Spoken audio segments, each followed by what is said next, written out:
الحمدللہ رب العالمین والصلاة والسلام علی رسولہ الکریم وعلی آلہ واصحابہ اجمعین اما بعد فاعوذ باللہ من الشیطان الرجیم بسم اللہ الرحمن الرحیم۔ محترم اور مکرم سامعین گرامی قدر، السلام علیکم ورحمۃ اللہ وبرکاتہ۔ تدبر قرآن کی ایک اور خوبصورت نشست کے ساتھ آج ایک دفعہ پھر آپ کی خدمت میں حاضر ہیں، اور آج انشاءاللہ العزیز ہم 20ویں پارے کے مضامین پر گفتگو کریں گے۔ اللہ رب العزت ہم سب کو عمل کی توفیقات سے مشرف فرمائے۔ 20ویں پارے کی ابتدا میں اللہ رب العزت نے ایک استفہامی انداز اختیار فرمایا ہے، یعنی سوالیہ انداز اختیار فرمایا، اور وہ استفہامی اور سوالیہ انداز اس سبب سے ہے کہ اپنی کبریائی، اپنی بزرگی، اپنی قدرت اور اپنی طاقت کو بیان فرمایا، اور پھر بیان فرمانے کے بعد اس کا تقابل ان معبودان باطلہ کے ساتھ کیا کہ بتاؤ کہ اس قدرت و طاقت کو رکھنے والی ذات کون ہو سکتی ہے۔ اس کے ذریعے سے اللہ رب العزت نے ہر انسان کو سوچنے اور سمجھنے کی دعوت دی ہے۔ یہاں 5 مختلف انداز اللہ رب العزت نے بیان فرمایا، اور 5 میں مختلف مظاہر کا تذکرہ فرمایا ہے۔ سب سے پہلے تو رب ذوالجلال نے فرمایا کہ وہ اللہ جس نے آسمانوں اور زمینوں کو پیدا کیا ہے اور آسمان سے بارش برسا کر خوبصورت اور تر و تازہ باغات کو تمہارے لیے لہلہاتا بنایا ہے، بتاؤ تو صحیح کہ وہ بہتر ہے یا جنہیں تم اس حقیقی رب کے ساتھ شریک ٹھہراتے ہو وہ بہتر ہیں؟ کیا اللہ رب العزت کے ساتھ کوئی دوسرا معبود ہو سکتا ہے؟ ہرگز نہیں۔ پھر دوسرا انداز اختیار فرمایا کہ وہ کون ہے کہ جس نے زمین کو ہچکولے کھانے سے روک کر جانداروں کے لیے قرارگاہ بنا دیا، اس کے سینے میں نہریں جاری کر دیں، اور اس کی پشت پر لنگر کی صورت میں پہاڑ کھڑے کر دیے، اور میٹھے اور کھارے پانی کے چشمے جاری کر دیے، اور ان کے درمیان ایک پردہ قائم کر دیا کہ آپس میں خلط ملط نہ ہوں۔ کیا اس محسن اور قادر مطلق ذات کو بتوں کی مثل ٹھہرانا کوئی عقل کی بات ہے؟ یعنی یہ سوال چھوڑ دیا، اس کا جواب ہر انسان نے اپنے اپنے اعتبار سے دینا ہے۔ تو ظاہر سی بات ہے کہ ہر صاحب ایمان کہتا ہے کہ نہیں، باری تعالیٰ یہ کسی طور پر بھی حق نہیں ہے، کسی طور پر بھی ٹھیک نہیں ہے کہ تیری اتنی قدرتوں کے بعد کسی اور کو ہم معبود بنائیں۔ تیسرا فرمایا کہ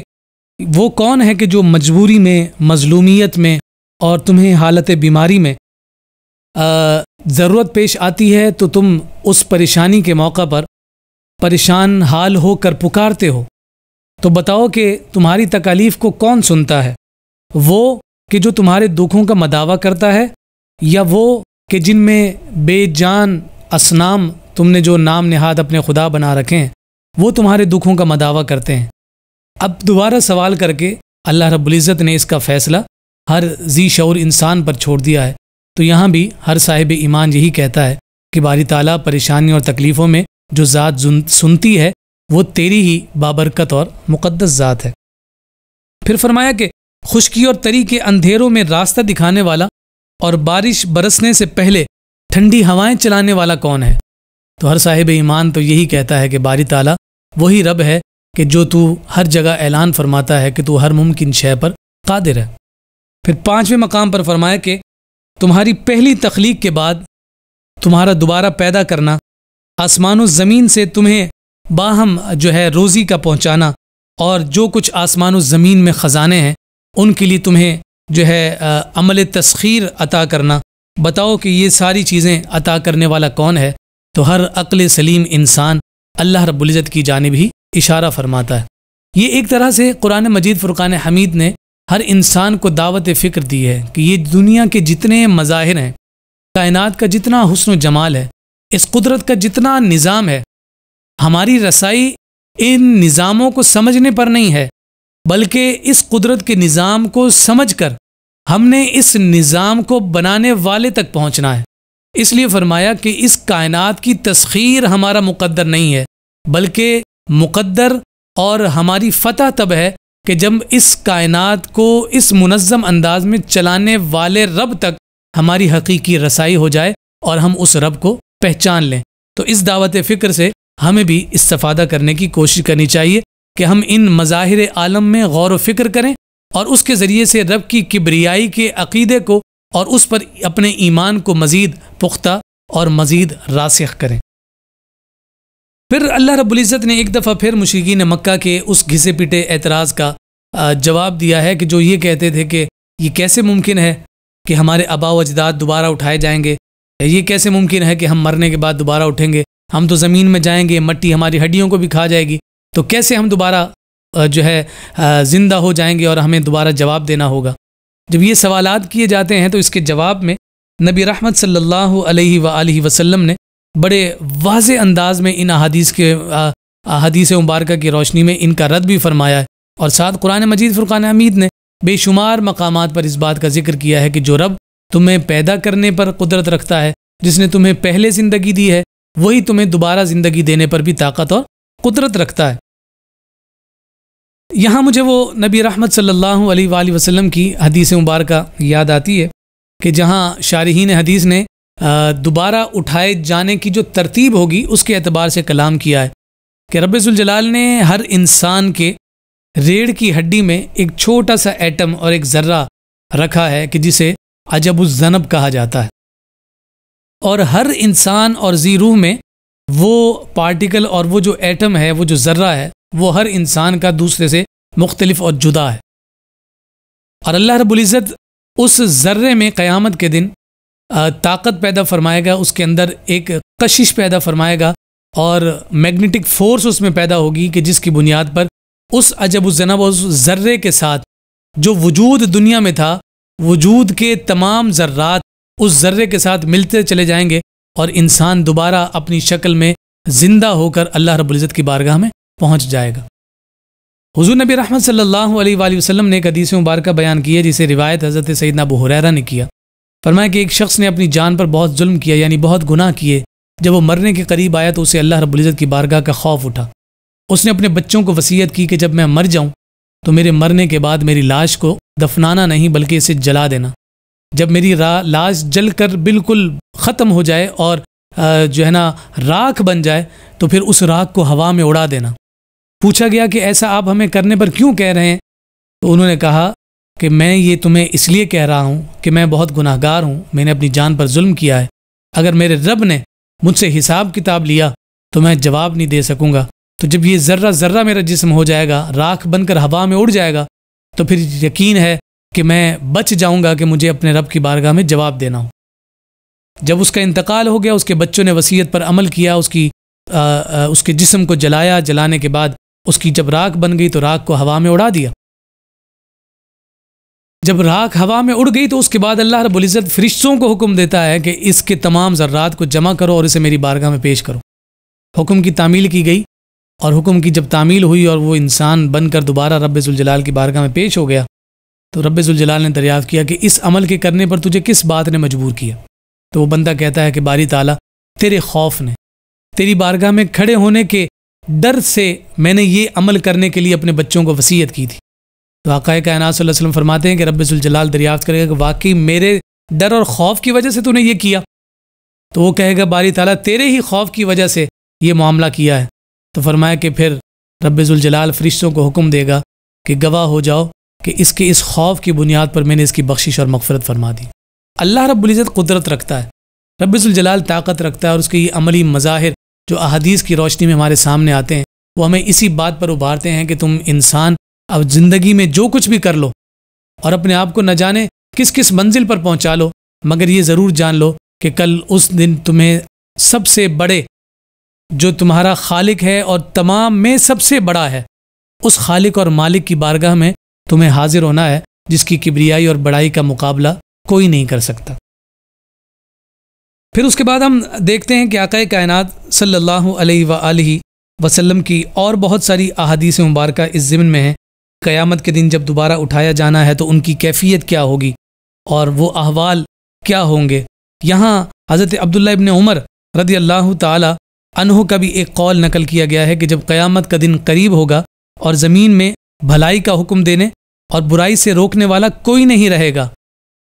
تو اس موقع پر اللہ رب العزت علامات قیامت کا ظہور فرمائے گا. جیسا کہ ہم پہلے بھی ذکر کر چکے، یاجوج ماجوج کے حوالے سے ہم نے بات کی تھی کہ وہ قرب قیامت کی نشانیوں میں سے ایک نشانی ہوگا. جناب عیسیٰ روح اللہ کے دوبارہ زمین پر نزول کے اعتبار سے ہم نے بات کی تھی کہ جب قیامت قریب ہوگی تو حضرت عیسیٰ روح اللہ زمین پر دوبارہ تشریف لائیں گے. اسی طرح سے اس سورہ مبارکہ کے آخر میں اللہ رب العزت نے علامات قیامت کو ذکر فرمایا ہے کہ جسے حضرت عبداللہ ابن عمر رضی اللہ تعالیٰ عنہ کا ایک یہ قول یہاں بیان کیا گیا ہے اور مفسرین نے اس کی صراحت کی ہے. دابۃ الارض یعنی زمین پر کچھ چوپائے قسم کے ایسے جانور اللہ رب العزت پیدا فرمائے گا کہ جنہیں اللہ رب العزت قوت گویائی بھی عطا فرمائے گا. اور فرمایا کہ یہ لوگ اس وقت نکلیں گے کہ جس وقت زمین سے امر بالمعروف اور ونہی عن المنکر کا فریضہ اٹھا لیا جائے گا. یعنی روئے زمین پر بھلائی کا حکم دینے والا اور برائی سے روکنے والا کوئی نہیں بچے گا. یعنی سارے کے سارے کافر ہو جائیں گے اور کوئی بھی اللہ رب العزت کی وحدانیت کا پیغام عام کرنے والا نہیں ہوگا. تو اس وقت زمین سے ایک جانور نکالا جائے گا جو لوگوں سے کہے گا کہ تم قیامت سے خبردار ہو جاؤ، قیامت بہت قریب ہے، میں اسی قیامت کا تمہیں پیغام دینے کے لیے آیا ہوں. تو فرمایا کہ وہ دابۃ الارض قرب قیامت کی علامات میں سے ایک بڑی علامت ہے اور اس سورہ مبارکہ میں وہ ذکر کی گئی. پھر سور کے پھونکے جانے کے حوالے سے کلام کیا گیا کہ سور پھونکا جائے گا، اس پر جو کیفیت بنے گی کہ یہ جو پہاڑ ہیں کہ جنہیں دیکھ کر تم ہیبت کھاتے ہوگے، کس قدر جو ہے نا وہ طاقتور اور قوت والے یہ پہاڑ ہیں کہ جو اتنی سختی کے ساتھ زمین پر قائم ہیں کہ زمین کو لرزنے سے اور زمین کو ہلنے سے روکے ہوئے ہیں. مگر تم دیکھو گے کہ سور کے پھونکنے کے بعد یہ پہاڑ جو ہے بادلوں کی طرح اڑتے پھرتے ہوئے تمہیں نظر آ رہے ہوں گے. اور لوگ جو ہیں، جو انسان ہیں، وہ ٹولیوں کی صورت میں افراتفری اور انتشار کی ایک کیفیت میں کہ جنہیں اپنا ہوش ہی نہیں ہوگا، وہ اپنا احتساب کے لیے اپنے آپ کو پیش کرتے ہوئے نظر آ رہے ہوں گے. اور ساتھ فرمایا کہ وہاں پھر تمہیں دو قسم کے لوگ نظر آئیں گے. ایک تو وہ لوگ ہوں گے کہ جنہوں نے زندگی بھر بدی کی اور برے عمل کیے، برے عمل کے مرتکب ہوئے. فرمایا کہ قیامت کے دن وہ اوندھے منہ ڈالے جائیں گے، لیکن اس سے پہلے ان پر اس قدر خوف طاری ہوگا، ان پر اس قدر خشیت طاری ہوگی کہ وہ اپنے ہوش کھو بیٹھیں گے. لیکن ساتھ فرمایا کہ جو نیکوکار ہوں گے، اللہ رب العزت اس خشیت اور اس خوف کے دن میں بھی انہیں اطمینان قلبی عطا فرمائے گا، انہیں سکون عطا فرمائے گا. اور قرآن مجید فرقان حمید نے اس جانب اشارہ بھی فرمایا ہے کہ الا ان اولیاء اللہ لا خوف علیہم ولا هم یحزنون. یہاں یحزنون سے مراد یہی ہے کہ انہیں اس قیامت کے دن بھی کہ جس دن ہر ایک پر خوف ہوگا، لیکن اس دن بھی وہ صاحبان ایمان اور اللہ کے دوست اور مقربین سکون اور اطمینان ہوں گے اور اللہ رب العزت ان پر سکینہ نازل فرمائے گا. رب ذوالجلال سے یہی دعا کرنی چاہیے کہ اللہ رب العزت ہمیں قیامت کی ان ہولناکیوں سے حفاظت عطا فرمائے اور ہمیں بھی ان لوگوں کی صف میں جگہ عطا فرما دے کہ جنہیں رب ذوالجلال اس دن بھی اطمینان قلبی کی دولت عطا فرمائے گا. اللہ اکبر. پھر اگلی صورت سورہ قصص ہے. ترتیب کے اعتبار سے مصحف کی جو ترتیب ہے اس کے اعتبار سے اس کا نمبر 28واں ہے اور نزول کے اعتبار سے 49 نمبر پر یہ سورہ مبارکہ نازل ہوئی ہے. قصص اس سبب سے اس سورہ مبارکہ کو کہا گیا کہ اس سورہ میں اللہ رب العزت نے ایک دفعہ پھر نبیوں کے تذکرے کیے ہیں، ان کے واقعات ذکر کیے ہیں، لیکن بطور خاص یہاں اللہ رب العزت نے حضرت موسیٰ علیہ السلام کی جملہ حیات مبارکہ کا ایک خلاصہ ہمارے سامنے بیان فرمایا. جیسے حضرت یوسف علیہ السلام کی حالات زندگی کو اللہ رب العزت نے سورہ یوسف میں بالکل مرحلہ وار ذکر فرمایا ہے، تو اسی طرح اس سورہ مبارکہ میں جناب موسیٰ علی نبینا علیہ الصلوۃ والسلام کا احوال یہاں بیان ہوا ہے. اس کی ابتدا میں ہی اللہ رب العزت نے فرعون کے حوالے سے ایک حقیقت کو آشکار فرمایا ہے اور جو ایک سوال ذہنوں میں جنم لیتا ہے اور بیدار ہوتا ہے کہ یہ فرعون کو اتنی بڑی بادشاہت مل کیسے گئی تھی. تو یہاں یہ اشارہ کیا گیا کہ فرعون نے اپنی قوم کو آپس کے خلفشار اور آپس کی نفرتوں اور آپس کی لڑائیوں میں اس قدر اس نے انہیں ملا جلا کر رکھا ہوا تھا، اور جو قوم آپس میں ہی لڑتی رہتی تھی تو جب وہ آپس میں لڑتے رہتے تھے تو یہ فرعون ان پر حکومت کرتا رہتا تھا، جسے عام لفظوں میں کہتے ہیں کہ اگر تم نے کسی قوم پر دیر تک حکمرانی کرنی ہے تو اس قوم کو پھر آپ مختلف حصوں میں اور مختلف تفرقوں میں تقسیم کر دیں، ڈیوائیڈ اینڈ رول، توڑ دیں اور ان پر حکمرانی کرتے رہیں۔ آج اگر ہم یہ تمام قسم کے معاملات ہم دیکھتے ہیں، طاغوتی قوتوں کی یہ بادشاہت دیکھتے ہیں، تو ہمیں یہی نظر آتا ہے کہ وہ مختلف اقوام کو آپس میں ہی جو ہے لڑا کر رکھتے ہیں، اور وہ لوگ اپنی پریشانیوں میں گتھم گتھا رہتے ہیں، اور وہ بادشاہ اور وہ طاغوتی قوتیں جو ہیں ان پر حکمران بن کر رہتی ہیں۔ تو اس کی ابتدا اور اس فلسفے کا آغاز کرنے والا فرعون ہے کہ قوموں کو آپس میں لڑائے رکھو اور اپنی حکمرانی کو ان پر قائم رکھو۔ پھر اس پورے واقعے کا ذکر ہے کہ جب فرعون کو یہ بات باور کرائی گئی کہ بنی اسرائیل میں اب ایک ایسا بچہ پیدا ہونے والا ہے کہ جس کے ذریعے سے تمہاری یہ سلطنت اور حکمرانی ختم ہو جائے گی اور وہ تمہاری حکمرانی کے لیے خطرہ ہے، تو اس وقت پھر فرعون نے اپنی بادشاہت کو بچانے کے لیے جو انتظامات کیے، اس میں ایک انتظام یہ بھی تھا کہ بنی اسرائیل میں پیدا ہونے والے ہر بچے کو وہ قتل کرنے کا اس نے حکم دے دیا کہ اگر کسی کے گھر میں لڑکا پیدا ہو تو اسے مار دیا جائے۔ کافی عرصے تک یہ سلسلہ چلتا رہا۔ چونکہ بنی اسرائیل اقلیت میں تھی، مائنورٹیز میں تھی، تو ہم دیکھتے ہیں کہ کسی بھی معاشرے میں جو اقلیت ہوتی ہے، جو مائنورٹیز ہوتی ہیں، وہ چھوٹے موٹے کام اور جو یوں سمجھیے کہ حقارت والے کام ہوتے ہیں وہ کرتے ہوئے نظر آتی ہیں۔ جب بنی اسرائیل کے بچوں کو انہوں نے پروان نہ چڑھنے دیا تو جو بوڑھے تھے وہ تو مر گئے، جو نوجوان تھے وہ بوڑھے ہو گئے، تو اب وہ کام کرنے کے لیے اور جو ان کے روز مرہ کے معاملات اور ان کی غلامی کرنے کے لیے، فرعون کی قوم کی غلامی کرنے کے لیے بنی اسرائیل کے نوجوان باقی نہ بچے تھے۔ تو پھر یہ اعتراض کیا گیا کہ آپ اپنی اس تدبیر میں کوئی تبدیلی لے کر آئیں تاکہ ہمارے کام کاج کے لیے بھی تو کوئی ہونا چاہیے۔ تو پھر اس وقت فرعون نے یہ حکم جاری کیا کہ 1 سال پیدا ہونے والے بچوں کو مار دیا جائے اور اگلے سال جو لڑکے پیدا ہوں انہیں چھوڑ دیا جائے تاکہ جب وہ بڑے ہوں تو وہ ہماری ضروریات کے کام کر سکیں۔ رب کی قدرت تو اس بات پر قادر تھی کہ جس سال لڑکوں کو نہیں مارا جانا تھا اسی سال جناب موسیٰ کی ولادت ہوتی، مگر ہم نے یہ دیکھا کہ حضرت موسیٰ علیہ السلام کی ولادت اللہ رب العزت نے اس وقت امر فرمائی کہ جس سال لڑکوں کے پیدا ہونے پر انہیں قتل کرنے اور مارنے کا حکم دیا گیا تھا۔ تو حضرت موسیٰ علیہ السلام کی اس سال ولادت ہوئی۔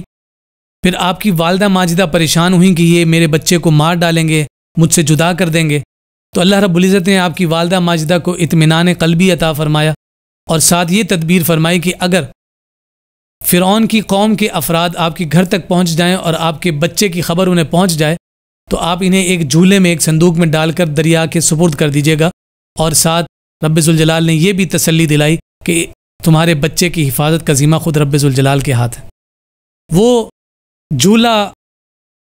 نہر میں چلتے چلتے فرعون کے دربار تک پہنچا ہے، اور فرعون کی جو بیوی ہے جن کا نام جناب آسیہ ہے، انہوں نے جب وہ جھولے میں خوبصورت بچے کو دیکھا تو فرعون سے یہ کہا کہ ہم اسے نہیں مارتے، بلکہ چونکہ ہماری اولاد نہیں ہے تو ہم اسے اپنا بچہ بنا کر، اپنا بیٹا بنا کر انہیں پالتے ہیں۔ دیکھیے اللہ رب العزت کی کیسی قدرت ہے کہ اپنے نبی کی پرورش کا انتظام دشمن کے محل میں ہو رہا ہے۔ اچھا، یہاں پھر اللہ رب العزت نے جناب موسیٰ سے ان کی والدہ کی ملاقات کا یہ اہتمام فرمایا کہ حضرت موسیٰ علیہ السلام کسی بھی کنیز یا کسی بھی باندی یا کسی بھی دائی کا دودھ نوش نہیں فرما رہے تھے، اور آپ کی بہن آپ کو تلاش کرتے کرتے فرعون کے محل تک پہنچی تھی، اور آپ کی بہن نے یہ آفر کی تھی کہ میں ایک ایسے خاندان کو جانتی ہوں کہ اگر وہاں کی عورت انہیں دودھ پلائے گی تو ممکن ہے یہ دودھ پی لیں۔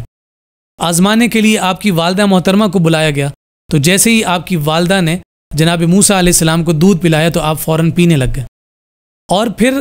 یہ بھی دیکھیے کہ اللہ رب العزت نے حضرت موسیٰ علیہ السلام کو دودھ پلانے کی اجرت فرعون سے دلوا کر جناب موسیٰ کی والدہ کو عطا کروائی کہ حضرت موسیٰ علیہ السلام کی والدہ دودھ بھی پلا رہی ہیں اور فرعون جو ہے وہ اس کی اجرت بھی ادا کر رہا ہے۔ وقت گزرتا رہا ہے، جناب موسیٰ علیہ السلام جب جوان ہو گئے تو ان پر نبوت کی جملہ اثرات نمایاں ہونے لگے، آپ کا حسن و جمال بے مثال تھا، اور آپ بہت سارے مواقع پر فرعون کے ظلم اور فرعون کی جانب سے جو سختیاں تھیں اس پر اپنے دل میں کڑتے بھی رہتے تھے۔ اور جب حضرت موسیٰ علیہ السلام کی حیات مبارکہ کے دن اسی طرح گزر رہے ہیں تو ایک اور واقعے کی جانب قرآن مجید فرقان حمید نے ذکر کیا ہے کہ بنی اسرائیل چونکہ اقلیت میں تھی تو یہ مظالم بھی ان پر کیے جاتے تھے، ظلم و تشدد بھی یہ لوگ برداشت کرتے تھے۔ تو آپ ایک جگہ سے گزر رہے تھے تو فرعون کی قوم کا ایک مالدار اور با اثر شخص بنی اسرائیل کے ایک مظلوم شخص پر ظلم ڈھا رہا تھا، تو اس نے حضرت موسیٰ علیہ السلام کو مدد کے لیے پکارا، تو جناب موسیٰ علیہ السلام نے فرعون کی قوم کے اس فرد پر کہ جو ظالم تھا اسے تھپڑ رسید کر دیا، تو ضرب کلیم کو وہ برداشت نہ کر سکا اور وہیں وہ زمین پر ڈھیر ہو گیا اور مر گیا،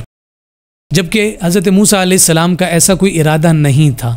اللہ رب العزت کی بارگاہ میں انہوں نے اس عمل پر توبہ اور استغفار کی، جسے اللہ رب العزت نے قبول فرمایا۔ ساتھ آپ کو یہ خبر پہنچی کہ فرعون کی قوم کے لوگ آپ کو تلاش کر رہے ہیں اور وہ آپ سے اس کا بدلہ لیں گے، تو اللہ رب العزت نے جناب موسیٰ علیہ السلام کو حکم فرمایا کہ آپ اس جگہ سے نکل جائیے اور مدین تشریف لے جائیں۔ حضرت موسیٰ علیہ السلام مدین گئے۔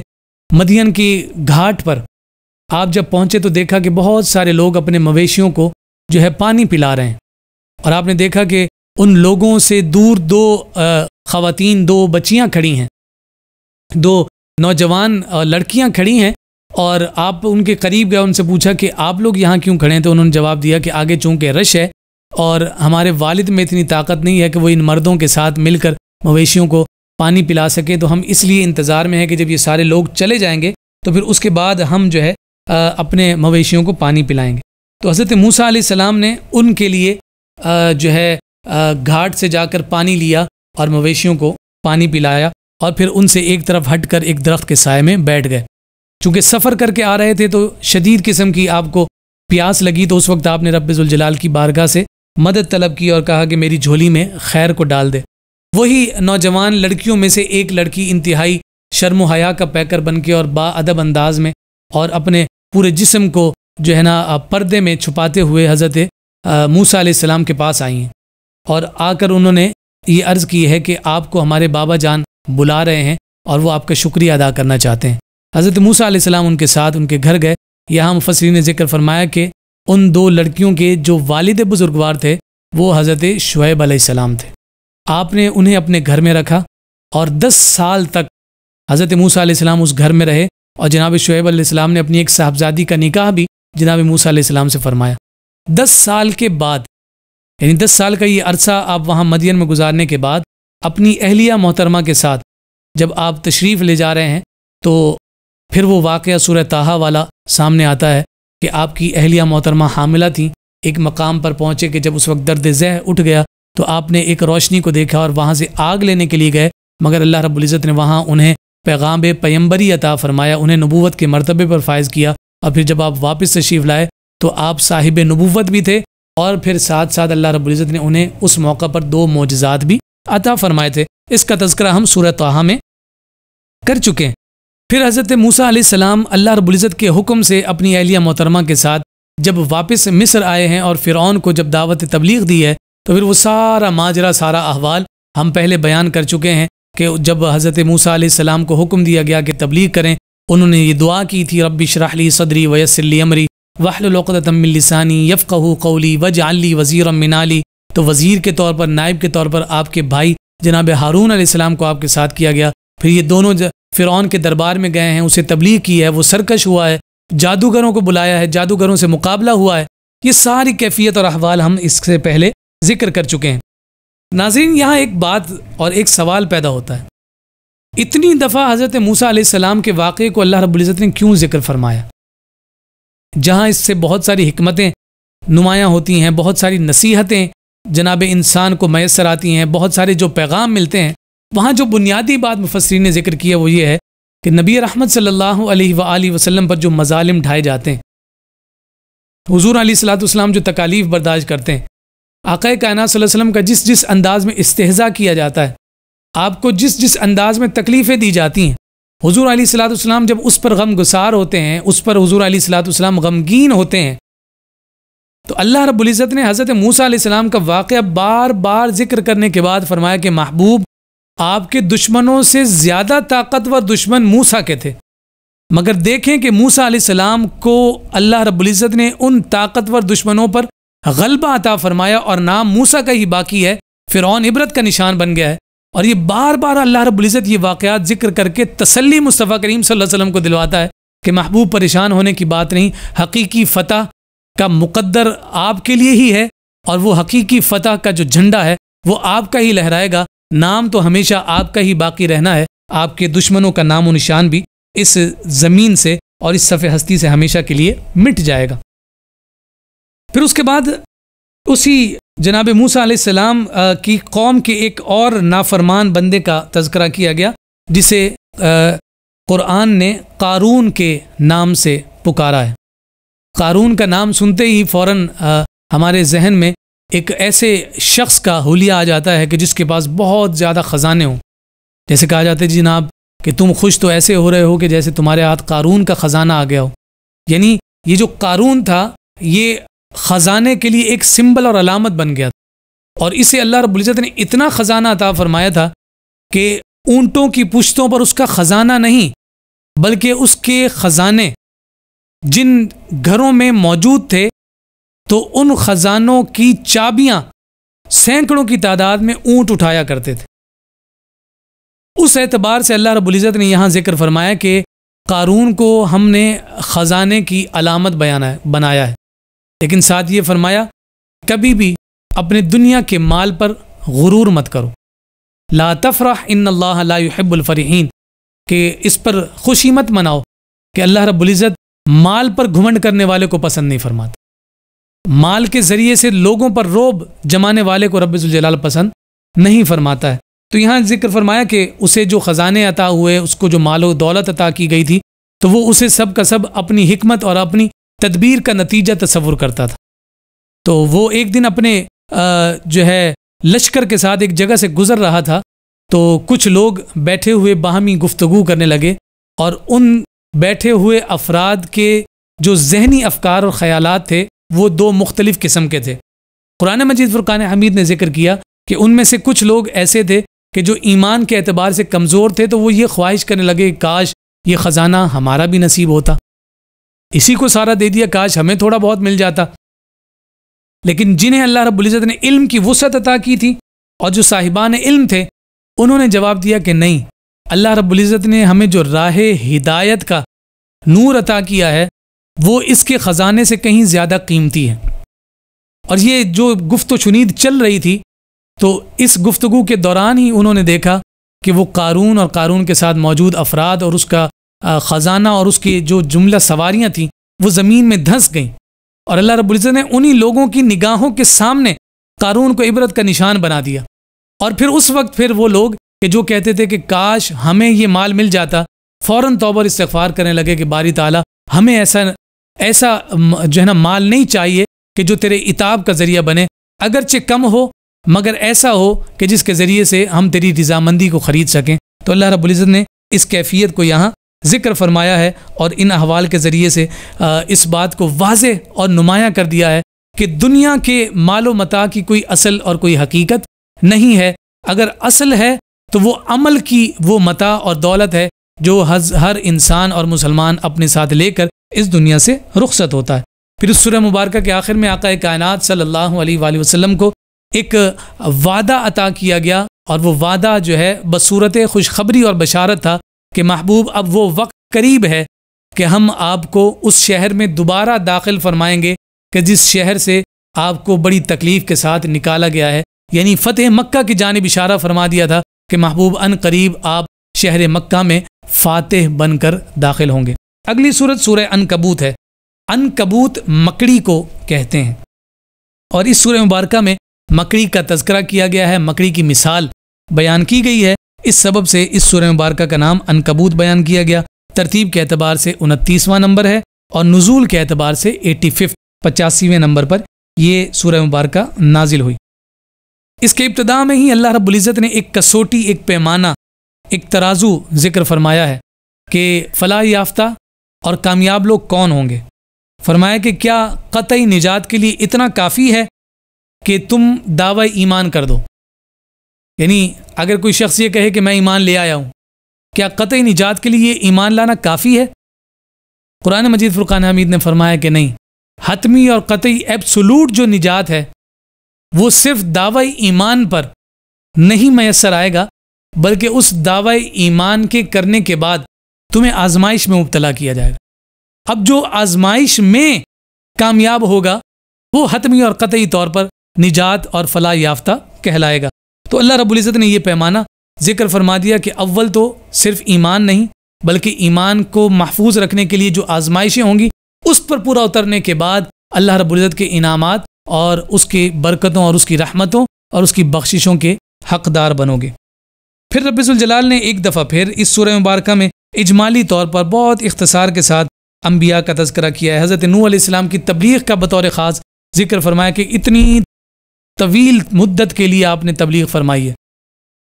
وَلَقَدْ أَرْسَلْنَا نُوحًا إِلَىٰ قَوْمِهِ فَلَبِثَ فِيهِمْ أَلْفَ سَنَةٍ إِلَّا 50 عَامًا، یعنی 1000 میں سے 50 کم، یعنی 950 سال تبلیغ۔ اور مفسرین کے تحقیق کے مطابق اگر بہت زیادہ افراد کی تعداد گنتی لی جائے تو وہ 120 بنتی ہے کہ 950 سال جو تبلیغ ہوئی اس کے بدلے میں 120 افراد ایمان لے کر آئے۔ تو یہ بھی ایک تعداد ہمیں نظر آتی ہے۔ بہت ساری امتیں ایسی بھی ہوں گی کہ جن کے نبیوں کے ساتھ ان کا ایک ایک پیروا اور ایک ایک ماننے والا ہوگا۔ بہت سارے رسول ایسے بھی ہوں گے کہ جو اکیلے آ رہے ہوں گے کہ ان پر کوئی ایمان ہی نہیں لایا ہوگا، لیکن اس دن بھی اللہ رب العزت اپنے نبی رحمت محبوب کائنات صلی اللہ علیہ وآلہ وسلم کی شان کو ذکر فرمائے گا، اور آقا کائنات صلی اللہ علیہ وسلم نے فرمایا کہ جب قیامت بپا ہوگی تو فرمایا کہ اس دن اہلیان محشر کی 120 صفیں ہوں گی۔ فرمایا کہ ان 120 میں سے 40 صفیں حضرت آدم سے لے کر جناب عیسیٰ تک تمام امتوں پر ہوں گی، اور فرمایا کہ بقیہ جو 80 صفیں ہوں گی وہ صرف اور صرف امت محمدیہ کی صفیں ہوں گی۔ تو یہ جو اس قدر کثرت اللہ رب العزت نے اپنے محبوب کو عطا فرمائی ہے، یہ بھی کل قیامت کے دن حضور علیہ الصلوۃ والسلام کی شان اور عظمت کے اظہار کے لیے ہوں گی کہ حضور علیہ الصلوۃ والسلام کے مقتدی، حضور علیہ الصلوۃ والسلام کے ماننے والے، حضور علیہ الصلوۃ والسلام کے غلام اور حضور کی اطاعت کرنے والے اس قدر کثیر تعداد میں مصطفیٰ کی شان اور عظمت کو بیان کر رہے ہوں گے۔ پھر رب ذوالجلال نے اس کے بعد آگے تذکرہ فرمایا، جیسے میں نے ذکر کیا کہ جناب نوح علیہ السلام کے تبلیغ کا ذکر ہے، تو اسی طرح سے حضرت ابراہیم علیہ السلام، جناب موسیٰ، حضرت ہارون علیہ السلام، ان کے تمام قصوں کو بھی ایک دفعہ پھر ذکر فرمایا، اور ساتھ یہ فرمایا کہ اہل حق پر جو ابتلائیں آتی ہیں، جو آزمائشیں آتی ہیں، جو تکالیف آتی ہیں، جو پریشانیاں آتی ہیں، وہ دائمی نہیں ہوتی۔ کوئی یہ نہ سمجھ لے کہ بس ہمیشہ اہل حق جو ہے پریشانی میں ہی رہتے ہیں، تکلیف میں ہی رہتے ہیں۔ فرمایا کہ نہیں، یہ دائمی نہیں ہوتی، بلکہ اہل حق کو اللہ رب العزت بالآخر غلبہ ضرور عطا فرماتا ہے، اور مخالفین کے مقدر میں ہلاکت کو لکھ دیتا ہے۔ اور اس کا عملی اظہار بھی ہوگا کہ جس وقت روئے زمین پر ہر طرف کلمہ گو مسلمان ہی ہوں گے، اللہ رب العزت کفر کو ختم فرما دے گا کہ جب کفر ختم ہو جائے گا اور صرف ایمان والے ہی باقی رہ جائیں گے، تو فرمایا کہ اللہ رب العزت ہمیشہ اہلیان حق کو ہی غلبہ عطا فرماتا ہے۔ پھر رب ذوالجلال نے اس پارے کے آخری حصے میں ذکر فرمایا ہے کچھ لوگوں کا کہ جو استقامت کا سمبل بنے، تکالیف برداشت کی، مظالم برداشت کیے، پریشانیاں برداشت کی، مگر وہ ڈٹے رہے، قائم رہے۔ ان میں سے ایک ذکر فرمایا اصحاب اخدود۔ یہ عیسائیوں کی ایک جماعت تھی، مسیحیوں کی ایک جماعت تھی، اور جو یمن کے ایک بادشاہ کے علاقے میں رہا کرتے تھے، اور وہ بادشاہ یہودی تھا، بہت مظالم ڈھاتا تھا، اور ان مسیحیوں کو اور عیسائیوں کو حضرت عیسیٰ علیہ السلام کے ایمان سے منحرف کرنے پر پورا زور لگاتا تھا، مگر وہ لوگ قائم رہے، ان کے پائے استقامت میں لغزش نہیں آئی، اور وہ استقامت کا پیکر بنے رہے، جس کے نتیجے میں اور اس جرم کی پاداش میں انہیں جو ہے اس نے شہید کروا دیا۔ تو یہاں اصحاب اخدود کا تذکرہ کیا کہ وہ قائم رہنے والے لوگوں میں سے ہیں۔ اسی طرح سے قوم موسیٰ کے جو جادوگر تھے، ان کے ہاتھ کاٹے گئے، ان کے پاؤں کاٹے گئے، اور اتنے سخت قسم کی تکالیف دی گئیں، مگر وہ حضرت موسیٰ علیہ السلام کے ساتھ کھڑے رہے، اور جناب موسیٰ علیہ السلام سے انہوں نے بے وفائی اور غداری نہیں کی ہے۔ اسی طرح سے سیدہ آسیہ، جو حضرت موسیٰ علیہ السلام کی پرورش کا ذریعہ بنی، فرعون کی وہ بیوی تھیں، حضرت سیدہ آسیہ نے تمام مظالم برداشت کیے، تمام تکالیف برداشت کی، مگر وہ بھی اس دنیا سے اس خوبصورت انداز میں تشریف لے گئیں اور اپنے ایمان پر قائم رہیں کہ آقا کائنات صلی اللہ علیہ وآلہ وسلم نے روئے زمین کی تمام عورتوں میں جن 4 خواتین کو سب سے زیادہ فضیلت عطا فرمائی ہے، ان میں سے ایک جناب سیدہ آسیہ ہیں۔ یہ تمام ذکر کے بعد یہاں پھر مفسرین نے ذکر فرمایا کہ یہ تو وہ لوگ ہیں کہ جو سابقہ امتوں میں استقامت کا پہاڑ تھے۔ مفسرین فرماتے ہیں کہ آؤ اب تمہیں ان لوگوں کی سیرت کو بھی پڑھنا چاہیے کہ جنہوں نے مصطفیٰ کریم صلی اللہ علیہ وسلم سے وفا کی ایسی داستانیں رقم کی ہیں کہ اللہ رب العزت کا آسمان بھی دنگ ہے اور رب ذوالجلال کی زمین بھی پریشان ہے کہ اس قدر مضبوط ارادے اور اس قدر پختہ عزم کے افراد اللہ رب العزت نے مصطفیٰ کریم صلی اللہ علیہ وآلہ وسلم کی صحابہ کی جماعت میں پیدا فرمائے ہیں، جن میں ہمیں جناب سیدنا بلال حبشی رضی اللہ تعالی عنہ کا نام سر فہرست نظر آتا ہے، جس میں ہمیں حضرت عمار بن یاسر کے والدین جناب سمیہ اور آپ کے والد بزرگوار جناب یاسر نظر آتے ہیں کہ آپ نے ان پر اس قدر مظالم ڈھائے گئے مگر ان کے پائے استقامت میں ذرا سی جنبش اور لغزش نہیں آئی، انہوں نے اپنی جان دے دی مگر مصطفیٰ کریم صلی اللہ علیہ وآلہ وسلم سے بے وفائی نہیں کی۔ یہی تو سبب ہے کہ اللہ رب العزت نے ایسے مضبوط ایمان والوں جیسا ایمان لانے کا حکم عطا فرمایا ہے کہ وَإِذَا قِيلَ لَهُمْ آمِنُوا كَمَا آمَنَ النَّاسُ قَالُوا أَنُؤْمِنُ كَمَا آمَنَ السُّفَهَاءُ کہ جب پوچھا جاتا ہے کہ جناب کیسے ایمان لائیں تو اللہ رب العزت نے فرمایا کہ ان لوگوں کی طرح ایمان لاؤ جو تمہیں مصطفیٰ کے ارد گرد بیٹھے ہوئے نظر آتے ہیں، تو وہ پھر تانا دیتے ہوئے اور مذاق اڑاتے ہوئے کہتے ہیں کہ معاذ اللہ ان جو ہے نا بے وقوفوں کی طرح ہم ایمان لے کر آئیں۔ تو قرآن کہتا ہے کہ نہیں، بے وقوف وہ نہیں بلکہ تم لوگ ہو، اس لیے کہ تم علم نہیں رکھتے کہ ان کا ایمان اللہ رب العزت کی بارگاہ میں کتنا مقبول اور کتنا پسندیدہ ہے۔ اللہ رب العزت ہم سب کو اس ایمان کی حلاوت عطا فرمائے کہ جو حقیقی ایمان اللہ رب العزت نے صحابہ کرام رضوان اللہ تعالی علیہم اجمعین کے دلوں میں قائم فرمایا۔ پھر یہاں اس سورہ مبارکہ کی جو آخری آیات ہیں اس میں عنکبوت یعنی مکڑی کی مثال دے کر اللہ رب العزت نے فرمایا کہ عقائد کا جو گھر ہے، یعنی عقائد کی جو عمارت ہے، عقائد کی جو بلڈنگ ہے، اس میں جو مشرکین کے عقائد کی جو عمارت اور بلڈنگ ہے، فرمایا کہ عقائد کا وہ گھر، وہ بلڈنگ اور وہ جو عمارت ہے وہ مکڑی کے جالے کی طرح کمزور ہے،